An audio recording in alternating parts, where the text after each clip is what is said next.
A very good morning to everybody. This is Monday morning, it's the 6th of June, and it's just a beautifully still, cloudy but quite bright, full of contradictions here, morning in the west of Ireland. You can see the beautiful pink, papery poppies. And I've been doing a lot of work over the past few days because I've now finished my juice fast. And it's given me an incredible amount of energy, and also it's allowed me to really centre down on where I'm going from here. You know, I constantly try to take fresh views on the woodland garden, and it's important really to establish a new palette for each season. Because of course the woodland garden is continually evolving. So you can see from all the detritus in my wheelbarrow there, I've been pruning back the roses on the veranda. I've had to prune a little bit of the lavatera there because I just couldn't get through. And the thing is, it's all become so overgrown, wonderfully overgrown, I've got to say. It's not a complaint. I love my red cabbages there, just a real shot of colour.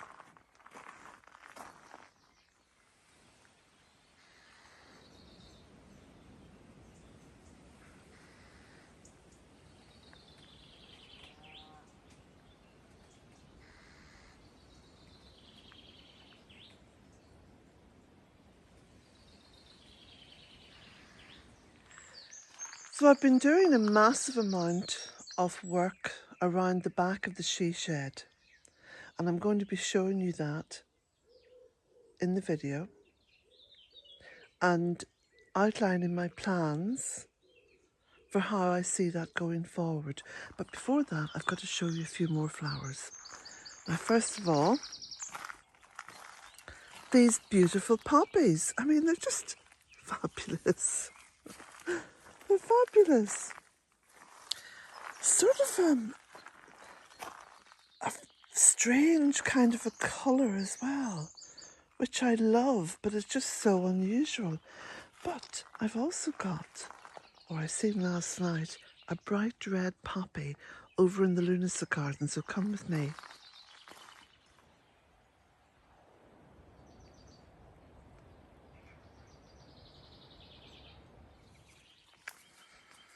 Yes, I'm just going to go into the lunacy garden from the side of the tunnel. Look at all the grass and stuff I have to mow. Well, just grass paths. But look at that beautiful bright red poppy. Now, I can't even get in there, and there is a lot of bindweed in there, which I don't vex too much about. I let it have its day, and then I sort it out at the end of the season. But look at that beautiful poppy. Now, that is a perennial poppy. It's surrounded as well by masses of raspberry coming up there. And can you see now what I mean about the growth going a bit crazy? It's all a bit mental, as you say here in the west of Ireland. But also look at this beautiful comfrey. So I've got lots of flowers in the comfrey. Now, I don't really manage this garden at this time of the year because it's very important, being a lunacy garden and being dedicated to the bees, the insects and the birds, that this remains a sort of a sacred spot within the whole landscape here. But talking of landscapes, I'm going to try just to focus in. This is my candy pink fuchsia. Isn't that beautiful?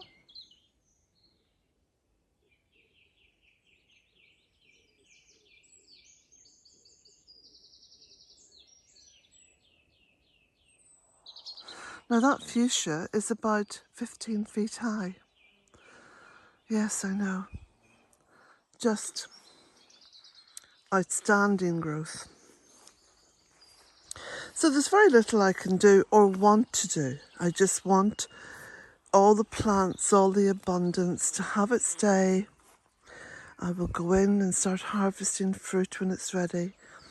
And you can see here the beautiful little carder bee, the raspberries developing, the blueberries developing, the black currants developing.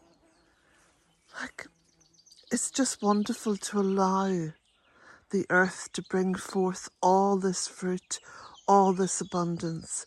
Just let it have its day, and then become a forager in your own garden. Look at my growing compost heap as well.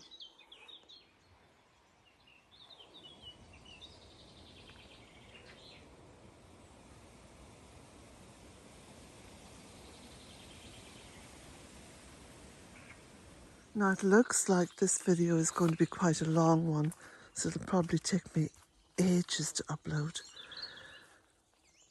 And daily here, it's always a sort of a choice as to which area to go in and sort of tackle, just gently subdue, in order to get in and sort things out and do whatever little bits of pruning have to be done. And look at this laurel arch, it's grown magnificently tall. It's become a complete tunnel. So I'll take you round now to the back of the she shed and talk about my plans.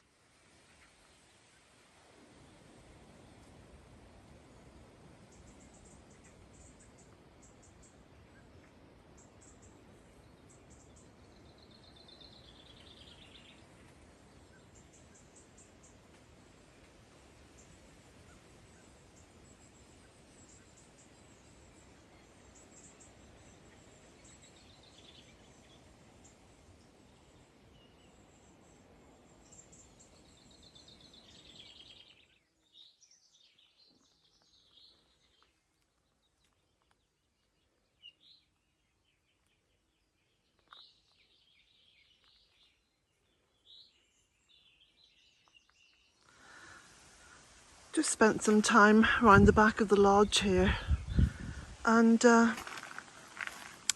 cutting out all the bamboo. There was a massive sort of plantation of bamboo there. I checked it out. I've been checking it out over the past week or so to make sure there was nothing in there. But birds don't normally nest in bamboo. But anyway, no nests, no bird activity. So cut out all the bamboo, which now reveals this beautiful little field maple, which has got some lovely little seeds on it, which I know the red squirrels are going to be after. So yeah, very happy with that. Also prune back the laurel, again checking and double checking and making sure that I observed it for a very long time to make sure there was nothing in there, and indeed nothing in there, so it was okay to prune it back. So this is the amount of laurel, and this is half the amount of bamboo. There's another load of it just round there. So it's taken me about 3.5 hours working fairly continually. I stopped for a cuppa at one point. Yeah, very happy with that now. Now, you see a little bit of a stone wall down there. I built that stone wall in the first year, and I also built another stone wall at the back. Some of the stones are still there, so you can see. And that was to really stop all the earth being washed down towards the back of the cottage, because it was a very vulnerable site when I first purchased the cottage. There was a lot of earth being washed down the hill continually, because of course the rains have got heavier and heavier. So I've also been doing some pruning back of some of the shrubs and the flowers just along the pathways, because the pathways have closed up. But I wanted to show you this beautiful rhododendron and the way that it's opened up with these simply joyous colours. Absolutely beautiful.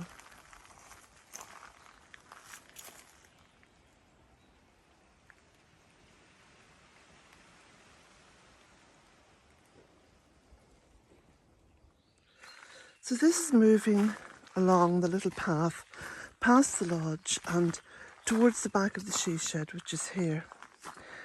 Now all this bamboo is going to be put through the shredder and all its goodness spread back out on the land. This is how I've built up soil over the years. I have a little bit of pruning to do in this beautiful field maple, but not a lot, just the lower branches. I'm going to clear all the rubus from here. Rubus is a wonderful ground cover and it flowers and it fruits and it's wonderful and it's evergreen and it covers a lot of stuff that would normally just grow and become a bit of a nuisance. It's very easy to clear. So when you're ready to clear an area, and don't forget it's gravel underneath here, you just simply start pulling it up and cutting it back. So that's going to be my objective now for today. Pull this up, cut this back, move that great big pile of laurel, which I pruned from here. And my plan ultimately then is to have this as a little sheltered sitting area. I'm going to get a little table and 2 chairs, or a little table and 3 chairs, just like almost like a little, how shall I put it, like a little natural patio, but a little secret place as well, because it's here behind this she shed. And I think that was possibly one of the reasons why I put the tyres down there and I planted into that area. That's a beautiful bay, by the way, coming up there. And I've got rosemary, I've got clematis, that beautiful big pink flower, hebes. I've got a rose there. The rose isn't doing too well, so I may change that. I may take that rose out, put it somewhere else, and put something else into that little tire bay. Now I've also got here forsythia. This is forsythia. Then there's a little birch tree in there. And you can see where I've been dumping compost. There's a great big hebes bush in there. And this is the bank, because I've told you that all of the land here slopes away to the north. So if you look at that bank and the height of it, and then I turn round, and I don't know if you can just see down the drive there. Let me just get a shot going in. Yeah, you can see, look, it just literally, it's almost like a cliff. It slopes away to the north. So this is the most, or this was the most unpromising pieces of land in which to create any kind of a garden. But look, the woodland garden has worked out well. Now, just before I go, I want to show you some of that beautiful fuchsia, which is now uncovered. Look at that.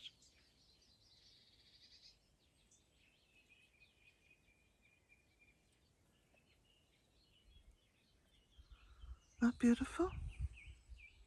So I've been pulling out quite a lot of the lime green euphorbia, because of course it spreads each year. It's such a fertile garden now because of all the planting that everything just bushes out and spreads out.